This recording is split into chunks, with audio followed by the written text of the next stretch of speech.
Close-Up is brought to you by the Kia Sorento R, redefining the power of Kia. Now, of course, as Superstorm Sandy smashes into the Big Apple, spare a thought for just how prepared New Zealand's biggest city is for a natural disaster. 1.5 million Aucklanders live in one of the few cities in the world built on volcanoes. A new study shows just how devastating that could be. Here's Mark Kreisel with a disaster story of our own. It's not a case of if. All of us have got to take this seriously. But when? We never really do know where they're going to come. Volcanoes. You could hardly say we didn't know that Auckland, our biggest city, sat on top of a time bomb. But did you realise there's a 5% chance of an eruption here in the next 50 years? On a world scale, it's very high for a city to be based on a volcano like this. Most volcanoes are in national parks or in places where people aren't living. Massey University volcanologists have come up with a new study showing where the lava might flow and how 500,000 people could be in the firing line. Chances for future activity there, we think, are higher in that central sort of cluster. And that's that central part of Auckland. Mm-hmm. But to find out what might happen in the future, you need to study the past. Fly over Auckland and it's easy to see the more than 50 volcanoes it's built on top of. But not all are readily apparent. We're on the volcano. We're in South Auckland, near the airport, on the shore of the Manukau Harbour. 40,000 years ago, Maunga Taketake burst violently out of the earth. This is the rim.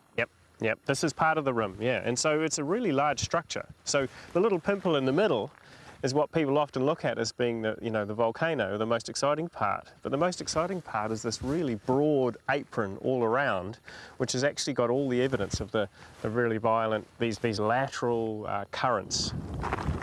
When molten rock, magma, hits water, it explodes and wastes everything in its path. And I can show you a piece of this stuff here. It's got little wee bits of broken up magma in here. The force of the interaction of that magma and water is so strong that it's blasted that magma to pieces. What's left of a massive forest, Kauri Rimu, has lain here for 40,000 years, bulldozed flat by the volcano. What would happen if one of these blew today in South Auckland? If one of these blew today in South Auckland, you'd be looking at an area, you'd be looking at a radius of about 3 kilometres out from the volcano, which you get these currents, we call them base surges, and which are basically like a concentric blast. Lava would move freely across South Auckland's flat terrain, flattening and setting fire to anything in its way.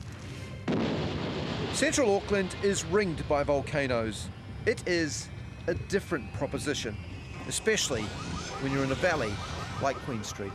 Any natural valley or even man-made valley like this one, these are the paths that guide the lava flows. So this will fill up with lava? This could be a path for lava flow, for sure.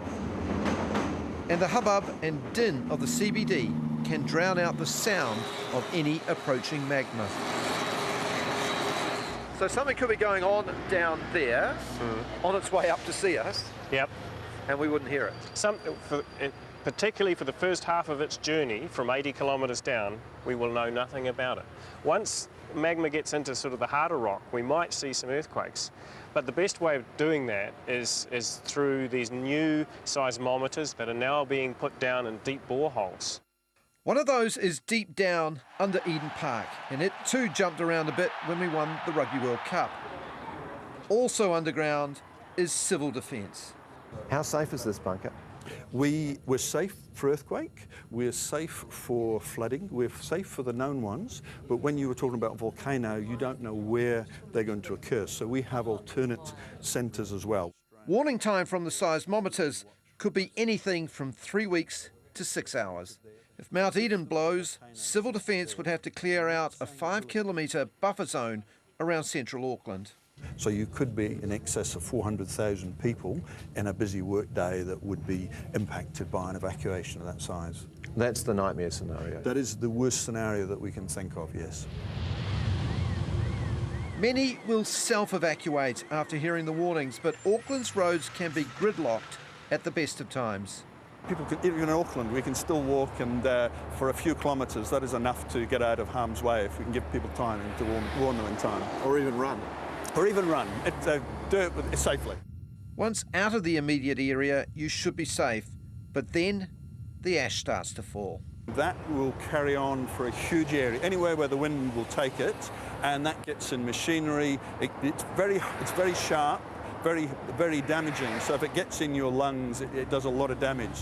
The airport will shut, possibly the port too, and planners predict an insurance bill of up to $2 billion. The lava is, in terms of human life, the least of our worries. What the real danger in terms of human life in Auckland is related to explosive volcanoes. But Auckland can expect to escape the widespread damage and loss of life Christchurch endured after its earthquakes. There'll only ever be a little part of the city that's impacted. If an eruption takes place in an area where there are fewer people living, or if there are no people living, it could actually be quite a tourist magnet. Science is doing the best it can, but it still can't tell us when and where it will blow. All the Queen City can do is wait and listen for the Earth to move. One thing that happens in disasters is that they're always different than you can possibly ever think they'll be. But yes, we've got plans in place for all the things we think we need to do. Oh, might have to think again about living in Queen Street. And look, thanks to Vinay Ranshod there for the erupting city graphic.